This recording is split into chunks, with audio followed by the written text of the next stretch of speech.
자, 그 다음에 일단 더 구체적으로 여기에 해당되기 위한 요건을 생각해 봤을 때 말 그대로 공동성이 인정이 되어야 됩니다.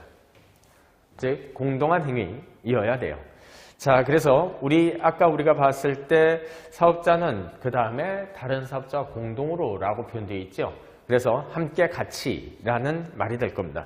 그리고 이때 같이 참여했었던 A, B, C라고 하는 세 사업자가 있었다라고 했을 때 우리 지난 시간에 공정거래법 적용을 위한 사업자의 개념을 이야기했을 때 수요자 내지 소비자들이라고 얘기하면 좀 그렇지만 어찌됐건 수요자는 사업자입니까 아닙니까? 수요자도 사업자이다라고 말씀드렸었죠. 여기서도 마찬가지입니다. 자, 그래서 일단 이때 같이라고 했을 때 그 같이 모여있는 그 사람들은 공급자들 사이일 수도 있고 수요자일 수도 있고 그 다음에 공급 사업자, 수요 사업자일 수도 모두 있는 겁니다. 아셨죠? 자, 거기까지 이것도 시험 문제에 자주 나오니까 반드시 좀 확인을 해주시기 바랍니다. 자, 그 다음에 두 번째, 이제 합의가 존재해야 돼요. 말 그대로 우리 이렇게 하자라고 하는 합의가 있어야 된다. 합의라고 하는 것은 뭐 여러분들 민법 시간에서도 공부를 하셨으니까 아시겠죠. 그렇죠? 자, 그리고 이때 합의를 하는 주체는 적어도 혼자서 A 덜렁 자기 혼자 합의를 한다. 이건 합의가 아니죠.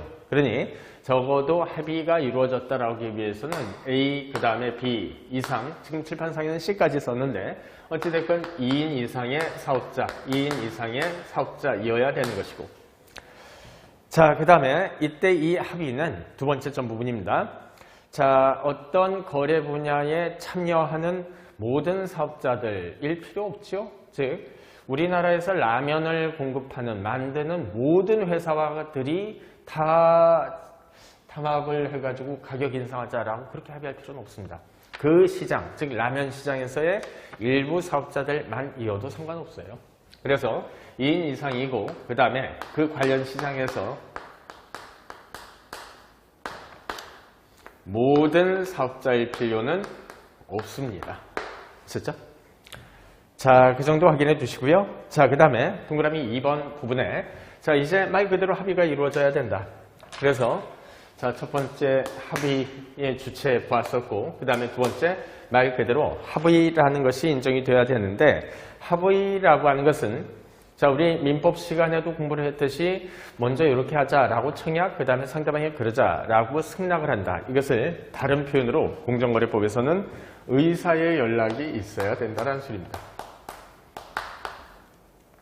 그래서 의사를 먼저 연락이 있어야 된다라는 게 본질에 해당이 된다라고 하는 것이 판례의 태도예요. 그리고 자, 이때 의사의 연락이 있었던 이상 세 번째로 자, 실제 합의를 한 다음에 그 행위를 자, 절대 잊지 마셔야 됩니다. 부당 공동행위라고 하는 여기서 금지하는 것은 사실은 그거 하자라고 합의하는 것을 금지시키는 거예요. 아셨죠? 부당한 공동행위를 해서는 안 된다라고만 생각을 하시면 실제 행위까지 했어야 부당 공동행위가 되는 것 아닌가? 그게 아닙니다. 그거 하자고 합의하는 것을 금지시키는 거예요. 자, 그렇기 때문에 그때 자, 이와 같은 합의를 한 후에 현실적으로 그 행위, 이걸 해야 된다, 이건 요건이 아니다라는 거예요. 아셨죠? 따라서 현실적으로 그 행위를 실제 했을 필요까지는 없다라는 것을 절대 잊지 마셔야 됩니다. 자, 그 다음에 합의의 구체적인 방식은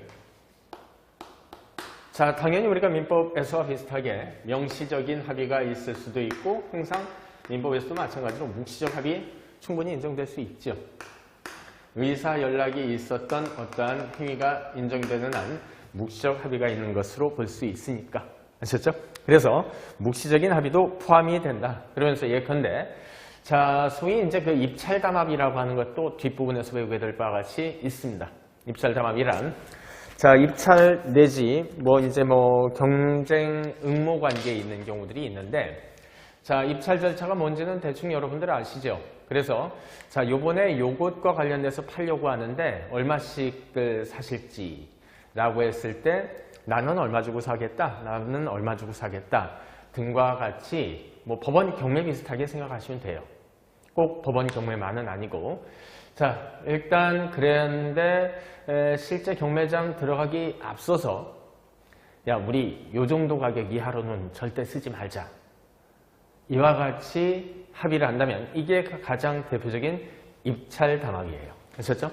자, 그것도 당연히 금지되겠죠. 부당공동행위의 유형 중에 하나에 해당되니까. 자, 그래서 입찰 절차에 들어가서 실제 우리 얼마 이하로는 참여하지 말자라고 그렇게 일단 쓰지 말자라고 했었는데, 자, 이때 묵시적인 합의로 인정될 수 있을 만한 사항으로, 자, A와 B와 C가 입찰 절차에 같이 우리 들어가기로 했다. 그리고 우리 얼마 이하로는 절대 쓰지 말자라고 합의를 한 후에 그 다음에 들어갔고요. 그리고 내가 얼마 쓸 테니까 당신들은 그 이하로 써 라고 했었다. 그러면 이때 같이 참여했었던 B와 C는 들러리 정도 써주는 것 정도에 불과해요. 하지만 어찌됐건 A, B, C라고 하는 사람이 세 사업자가 마치 경쟁을 하는 것처럼 보이죠. 외관으로는. 그렇기 때문에 이와 같은 입찰 들러리를 서주는 행위는 가장 대표적인 묵시적인 부당공동행위 합의가 있는 것으로 볼 여지가 있는 이라기보다는 볼 수 있는 바로 그러한 사례에 해당이 되는 겁니다.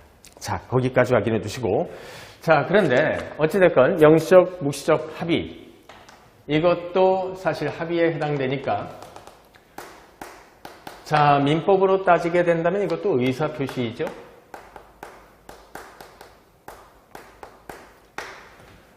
자, 그런데 한 가지 문제가 됩니다. 자, 지금 현재 공정거래법에서 이와 같은 부당공동행위 하지 마라 라고 하고 뒷부분에서 배우시게 될 바와 같이 밝혀지면, 즉 공정거래위원회가 적발을 하게 되면 그에 따른 시정조치 받을 것이고 과징금 무겁게 받겠죠.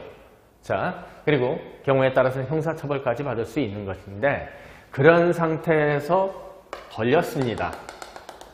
그랬더니 이게 합의하면 안 되는 거죠 라고 이야기를 하면서, 그런데 사실 제가요 이 안에 이렇게 같이 A랑 B랑 같이 일단 담합을 하기로 했었지만, 자, 사실 저는 그 뜻이 아니었습니다.